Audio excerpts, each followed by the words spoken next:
أعوذ بالله من الشيطان الرجيم بسم الله الرحمن الرحيم الرحمن علم القرآن خلق الإنسان علمه البيان الشمس والقمر بحسبان والنجم والشجر يسجدان والسماء رفعها ووضع الميزان ألا تطغوا في الميزان وأقيموا الوزن بالقسط ولا تخسروا الميزان والأرض وضعها للأنام صدق اللہ العظیم. وہ رحمان ہے جس نے قرآن سکھایا، اس نے انسان کو پیدا کیا، پھر اس کو بولنا سکھایا. سورج اور چاند ایک حساب میں جکڑے ہوئے ہیں اور بیلیں اور درخت اسی کو سجدہ کرتے ہیں. سورہ رحمان مکی صورت ہے، ابتدائی دور میں نازل ہوئی، جس کے بارے میں گزشتہ کل بتایا گیا. پہلی آیت ہے الرحمن. اللہ تعالی کی ذات انتہائی رحیم ہے، ساری کائنات اسی کی مہربانی سے چل رہی ہے.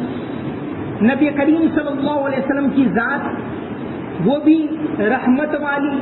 آپ کے بارے میں فرمایا وما ارسلناک الا رحمتا للعالمین، کہ اللہ تعالیٰ نے آپ علیہ السلام کو تمام جہانوں کے لیے رحمت بنا کر بھیجا. اور دوسری جگہ فرمایا بالمؤمنین رؤوف الرحیم. رحیم یہ نبی کریم صلی اللہ علیہ وسلم کا بھی نام ہے، آپ کی صفت ہے. آپ بڑے مہربان، بڑے رحم دل. جیسا کہ آپ صلی اللہ علیہ وسلم کی زندگی کا کوئی بھی واقعہ اٹھا کر دیکھ لیں. ظفر قطاب قدم ہر کجا کے مینی گرم، ظفر قطاب قدم ہر کجا کے مینی گرم، کرشمہ دامن دل می کشد کے جائیں جاس. فتح مکہ کا موقع تھا. نبی کریم صلی اللہ علیہ وسلم صحابہ کرام کو لے کر جا رہے تھے. جھنڈا سعد ابن عبادہ کے ہاتھ میں تھا. بڑی بھیڑ، صحابہ کرام جا رہے ہیں مکہ میں. بڑا شوق تھا، اس لیے کہ یہی وہ مکہ جہاں سے ان کو نکالا گیا، جہاں ان کو تکلیفیں پہنچائی گئی. کسی کو گھسیٹا گیا، کسی کو مارا گیا، کعبۃ اللہ میں عبادت سے روکا گیا. لیکن آج جب مکہ میں داخل ہو رہے ہیں، صحابہ کرام کے دلوں میں امنگیں، یہ ہوگا وہ ہوگا. ابو سفیان کو دیکھا تو حضرت سعد بے تحاشا اپنے جذبات کے اندر بول پڑے الیوم یوم الملحمہ. آج تو مار کاٹ کا دن ہے، آج جنگ کا دن ہے، آج بدلے کا دن ہے. نبی کریم صلی اللہ علیہ وسلم کو پتا چلا. آپ نے حضرت سعد رضی اللہ عنہ کو بلوایا اور کہا کیا کہہ رہے ہو تم؟ بلکہ کہو الیوم یوم المرحمہ، آج رحم دلی کا دن ہے. اور آپ صلی اللہ علیہ وسلم نے سب کو معاف کر دیا. تو یہ رحم دلی نبی کریم صلی اللہ علیہ وسلم کی تھی. پہلی آیت الرحمن. اللہ تبارک و تعالیٰ کی ذات انتہائی مہربان ہے. اسی کی مہربانی سے، اسی کے کرم سے یہ ساری کائنات چل رہی. قرآن میں صرف یہ ایک سورت ہے جو اللہ کے نام سے یعنی اس کی صفت سے شروع ہوتی ہے اور اس کا نام ہے الرحمن. حدیث شریف کے اندر آتا ہے عرش کے اوپر لکھا ہوا ہے ان رحمتی سبقت غضبی، کہ میری رحمت میرے غصے کے اوپر غالب ہے، میرے غصے کے اوپر چھائی ہوئی. تو اللہ تعالیٰ کی رحمت اتنی عام ہے دنیا میں بھی آخرت میں بھی. نبی کریم صلی اللہ علیہ وسلم نے فرمایا کہ کوئی بھی بندہ اللہ کی مہربانی کے بغیر جنت میں داخل نہیں ہوگا. حالانکہ اعمال کیے، اچھے کام کیے، دنیا میں عبادت کی، اچھا سلوک کیا اللہ کے بندوں کے ساتھ، فرمایا اعمال کے بھروسے کے اوپر نہ رہے، کوئی بھی اس کی مہربانی کے بغیر جنت میں داخل نہیں ہوگا. ایک صحابی نے ہمت کی اور پوچھا، حضور آپ بھی؟ آپ صلی اللہ علیہ وسلم نے فرمایا ہاں میں بھی. تو اللہ کی ذات بڑی مہربان ہے، اور یہ صفت اللہ کی ایسی ہے جس کو ہم بار بار بولتے ہیں، بسم اللہ کے اندر بھی بولتے ہیں، سورہ فاتحہ کے اندر بھی بولتے ہیں. تو فرمایا الرحمن، دوسری آیت ہے علم القرآن، تیسری آیت ہے خلق الانسان. علم القرآن، اس نے قرآن سکھایا، خلق الانسان، اسی نے انسان کو پیدا کیا. حالانکہ ترتیب تو یہ ہونی چاہیے تھی کہ پہلے یہ آتا کہ اس نے انسان کو پیدا کیا، اس نعمت کو بتاتے، پھر کہتے کہ اس نے قرآن سکھایا. لیکن سب سے پہلے لائے علم القرآن، اس نے قرآن سکھایا. مطلب کائنات کے پیدا کرنے کا مقصد، انسان کو پیدا کرنے کا مقصد قرآن کی تعلیم کو عام کرنا، قرآن کے پیغام کو عام کرنا، قرآن کی توحید کو عام کرنا، قرآن کے اخلاقیات کو عام کرنا، قرآن والے طریقے کے اوپر دنیا والوں کو لانا، یہ مقصد ہے پیدا کرنے کا. اس کو بتلانے کے لیے لائے علم القرآن. تو شروع کی جو آیتیں سب سے پہلے اللہ کی صفت آئی، اہم صفتوں میں سے. پھر اللہ کی نعمتوں میں سے سب سے بڑی نعمت علم القرآن، کہ اس نے قرآن سکھایا. پھر آپ دوسری نعمتیں آتی ہیں کہ انسان کو پیدا کیا، اناج دیا، یہ دیا، وہ دیا. سب سے پہلے آیا علم القرآن، کہ اس نے قرآن سکھایا. قرآن اللہ تبارک و تعالیٰ کی اہم ترین نعمتوں میں سے ہے. یہ اس آیت سے سمجھ میں آتا ہے. آج ہماری تمام پریشانیوں کی سب سے بڑی وجہ قرآن سے دوری. قرآن کریم کی تاثیر آج بھی وہی ہے. نبی کریم صلی اللہ علیہ وسلم کلام پاک کو صحابہ کرام سے سنا کرتے تھے. ایک مرتبہ آپ صلی اللہ علیہ وسلم تہجد کے وقت گزرے. حضرت ابو موسیٰ اشعری رضی اللہ عنہ کے مکان کے پاس چھوٹے چھوٹے مکان ہوتے تھے. اگر باہر پڑھ رہا ہے تو آدمی آرام سے سنتا ہے. نبی کریم صلی اللہ علیہ وسلم سنتے رہے. تہجد میں وہ پڑھ رہے تھے. آج تو یہ لگاؤ ہمارا ایسا چھوٹ گیا کہ تہجد تو کیا، اب فجر میں بھی ہم نہیں اٹھ پاتے، کیونکہ عادت بنا لی ہے رات کو دیر سے سونا، صبح دیر سے اٹھنا. یہ دین اسلام کی تعلیم کے خلاف ہے. تو نبی کریم صلی اللہ علیہ وسلم سن رہے. صبح بلایا حضرت ابو موسیٰ اور فرمایا بہت شاندار تم پڑھ رہے ہو، گویا کہ تم کو حضرت داؤد علیہ السلام کی آل کی آواز میں سے ایک آواز دی گئی، مزمارن من مزامیر آل داؤد. اسی طرح ایک مرتبہ آپ صلی اللہ علیہ وسلم نے فرمایا حضرت عبداللہ ابن مسعود سے قرآن سناؤ. عبداللہ ابن مسعود نے قرآن سنایا. آپ سنتے گئے، سورہ نساء کی آیتیں پڑھ رہے تھے. جب اس آیت کے اوپر پہنچے فَكَيْفَ إِذَا جِئْنَا مِنْ كُلِّ أُمَّةٍ بِشَهِيدٍ وَجِئْنَا بِكَ عَلَى هَؤُلَاءِ شَهِيدًا. تو آپ صلی اللہ علیہ وسلم نے فرمایا حسبک، بس کر. حضرت ابن مسعود رضی اللہ عنہ فرماتے ہیں کہ جب میں نے دیکھا، نگاہ اٹھائی تو آپ صلی اللہ علیہ وسلم کی آنکھوں سے آنسو جاری تھے. یہ کلام پاک کی تاثیر. علم القرآن، قرآن کی تعلیم. ابھی کے زمانے کا ایک واقعہ، علامہ اقبال رحمت اللہ علیہ، ان کے بیٹے جاوید اقبال ابھی بہت لمبی عمر پائی، 2015 میں انتقال ہوا.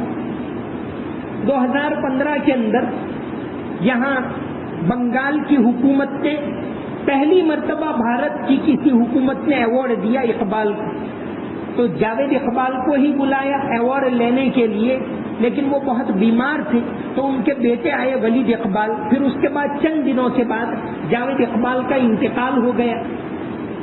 انہوں نے جو اپنی آپتیتی لکھی، اپنا گریباں چاک، اس میں علامہ اقبال کے کئی واقعات لکھے کہ ان کو قرآن سے کیسا لگاؤ تھا، نبی کریم صلی اللہ علیہ وسلم سے کیسی محبت تھی، آپ کے واقعات سنتے تو رونے لگتے تھے۔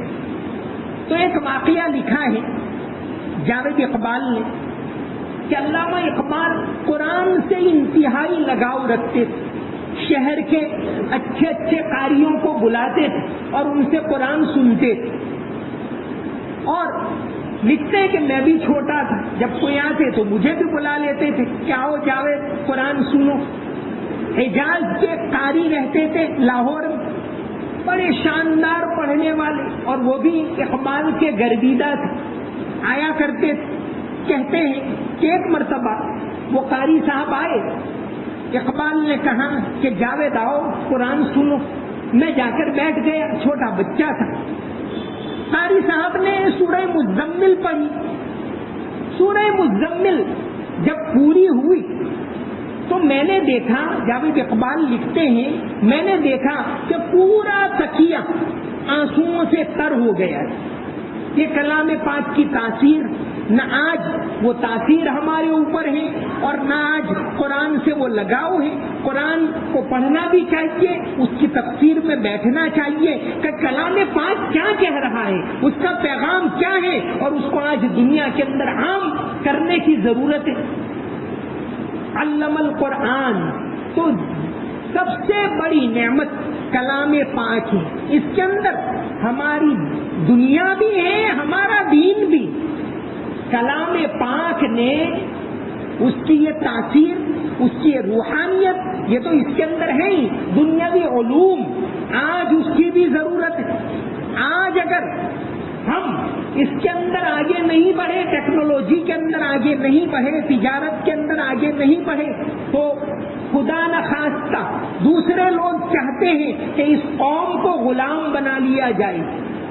ہم وہ میڈیکل سائنس چاہتے ہیں جو قرآن کے تابع ہو، ہم وہ جیوگرافی سیکھنا چاہتے ہیں جو قرآن کے تابع ہو، وہ انجینئرنگ جو قرآن کے تابع ہو، تمام علوم سیکھیں۔ اسی کے ذریعے آج اس ملک کے اندر ہم اپنے آپ کو آگے بڑھا سکتے ہیں۔ اس کے بارے میں بھی بہت بڑی غفلت ہے۔ تو اللہ تبارک و تعالیٰ کی نعمت قرآن، علم القرآن، اس نے قرآن سکھایا۔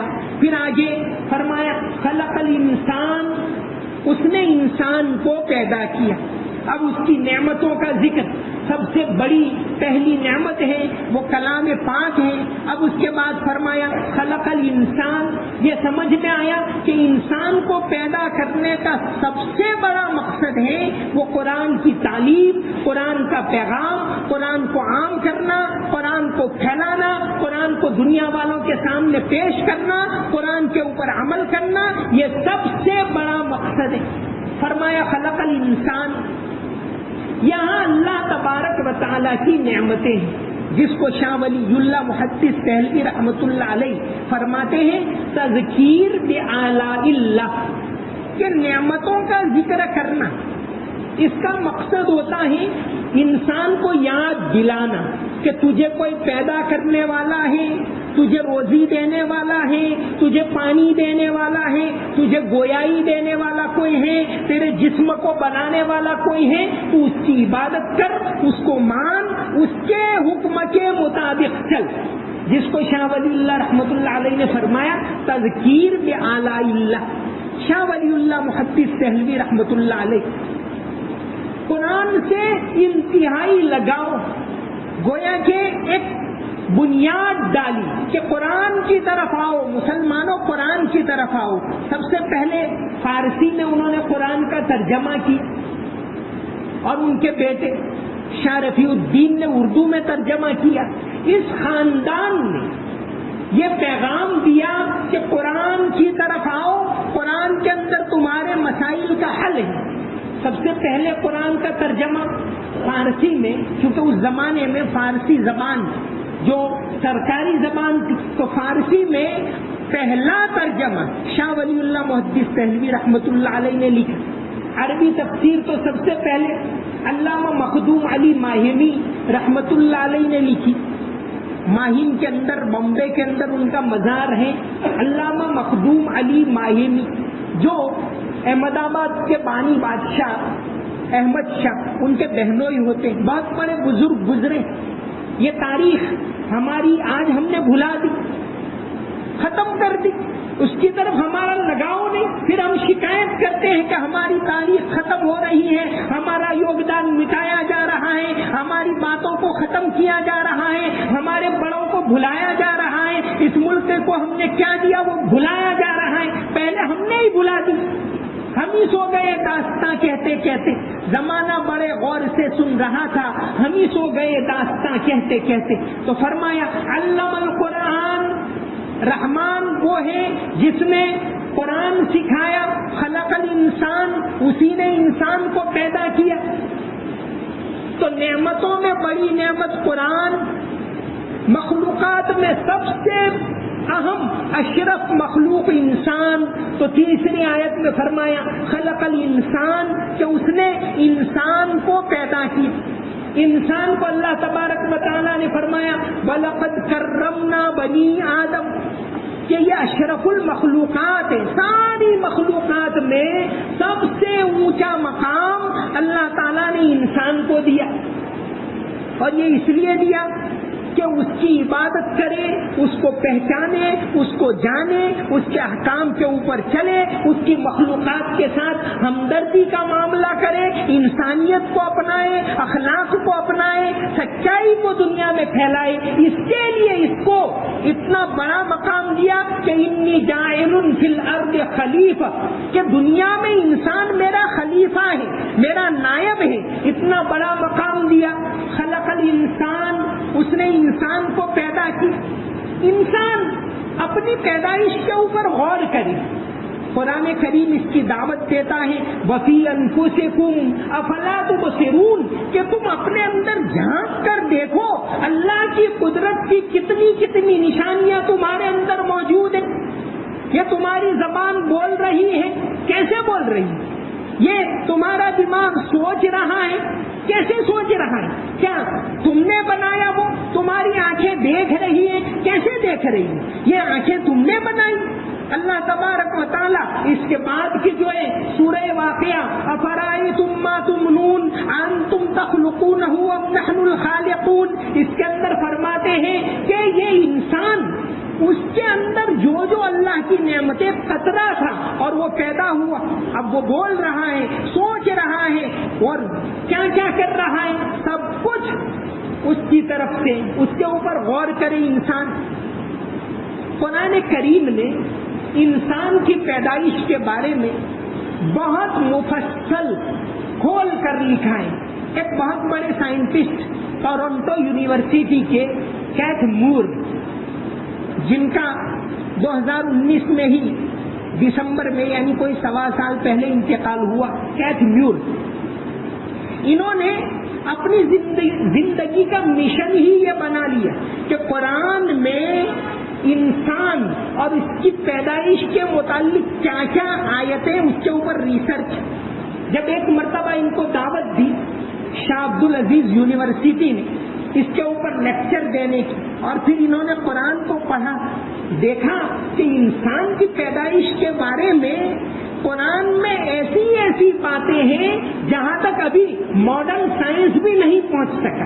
ان کی کتابیں اب بھی موجود ہیں، ان کے ویڈیو بھی موجود ہیں. کیتھ مور کے کتاب انہوں نے ایک لکھی ایمبریولوجی ان دا قرآن، کہ انسان اور اس کی پیدائش کے بارے میں قرآن کیا کہتا ہے. تو خلق الانسان، اللہ نے انسان کو پیدا کیا. انسان اپنے اوپر غور کرے، کیا میرا بلڈ سرکولیشن، خون گھومتا رہتا ہے؟ کیوں گھومتا ہے؟ کیا کوئی موٹر میں نے فٹ کی ہے اس کے لیے یا کیا ہے؟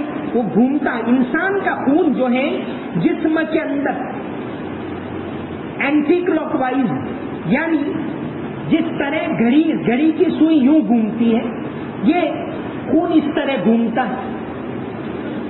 سائنسداں بہت سی چیزوں کے بارے میں یہ کہہ رہے، ایک زمانے کے اندر لوگ سوچتے تھے کہ کعبۃ اللہ کا طواف انسان کرتا ہے تو کعبہ لیفٹ ہاتھ کی طرف ہوتا ہے، ہونا تو یہ چاہیے تھا، انسان اپنی عقل سے غور کرتا ہے کہ بھئی رائٹ ہینڈ پر ہونا چاہیے، اگر رائٹ ہینڈ پر کعبہ ہوگا طواف کرے گا تو وہ طواف گھڑی کی سوئی جیسے گھومتی ہے اس طرح ہو، اگر لیفٹ ہینڈ پر کعبہ ہے طواف کرے گا تو جس کو کہتے ہیں کاؤنٹر کلاک وائز، یعنی گھڑی کی سوئی کی الٹی سمت میں، تو طواف الٹی سمت میں کیا جاتا ہے۔ انسان کا خون گھوم رہا ہے وہ بھی الٹی سمت میں۔ اب سائنس نے جب تحقیق کی یہ اس راز کے بارے میں، حالانکہ یہ صرف ایک طرح کے اندازے کہ طواف اس طرح کیوں، تو انسان کا جو خون ہے وہ بھی کاؤنٹر کلاک وائز گھوم رہا ہے، یعنی گھڑی کی سوئی کی الٹی سمت میں خون اس طرح گھومتا ہے۔ زمین گھومتی ہے وہ بھی کاؤنٹر کلاک وائز گھومتی، سائنسداں بتاتے ہیں کہ زمین بھی کاؤنٹر کلاک وائز گھومتی ہے، کائنات کے اندر بہت سارے سیارے ستارے وہ بھی گھڑی کی سمت کی الٹی دشا میں گھوم رہے۔ یہی نہیں، اب مالیکیول یعنی یہ ذرہ جو ایٹم ہوتا ہے، ایٹم کے اندر جو الیکٹران ہوتا ہے وہ بھی کہتے ہیں کاؤنٹر کلاک وائز، یعنی اس طرح گھومتا ہے جس طرح ہم طواف کرتے ہیں۔ کعبۃ اللہ کا طواف تو نیچے سے اوپر تک ہزاروں لاکھوں کروڑوں فرشتے بھی کر رہے ہیں، ہمیشہ سے کرتے ہیں، ہمیشہ کرتے رہیں گے۔ تو یہ انسان کا خون بھی اس طرح گھومتا ہے۔ تو فرمایا خلق الانسان الرحمن، رحمان وہ ہے علم القرآن جس نے قرآن سکھایا، مطلب یہ کہ قرآن سب سے بڑی نعمت ہے، اس لیے پہلے ہی اس کا ذکر کیا، پھر فرمایا خلق الانسان، اس نے انسان کو پیدا کیا۔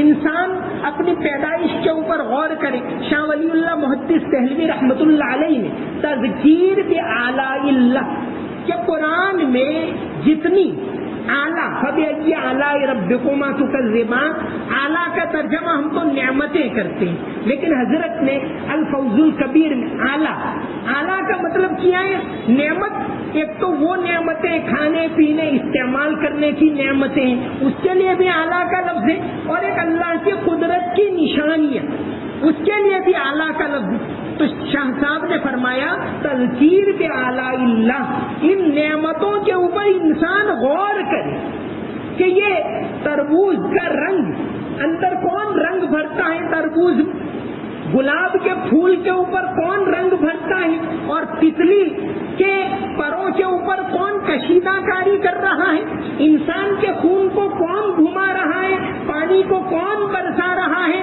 پھول کون اگا رہا ہے، خوشبو کس نے پیدا کی، اناج کون دے رہا ہے، پانی کون دے رہا ہے، پہاڑ کس نے بنائے، پہاڑوں کے اوپر پانی کا اسٹاک کس نے کیا، سورج کو کس نے بنایا، چاند کو کس نے بنائے، اگر ان چیزوں کے اوپر انسان غور کرے تو اس کو یہ بات سمجھ میں آ جائے کہ یہ سارے نظام کو چلانے والی ایک ذات ہے اور وہ ہے اللہ تبارک و تعالیٰ نے یہ ساری، اور یہ سورہ رحمان کا پیغام یہی ہے، بس اس کے اندر اللہ کی نعمتوں کا ذکر ہے، اور ان نعمتوں کے ذریعے اس بات کو یاد دلوانا ہے کہ اللہ تعالیٰ نے یہ ساری نعمتیں عطا کی ہیں، تم اسی کی عبادت کرو، وما علینا الا البلاغ المبین۔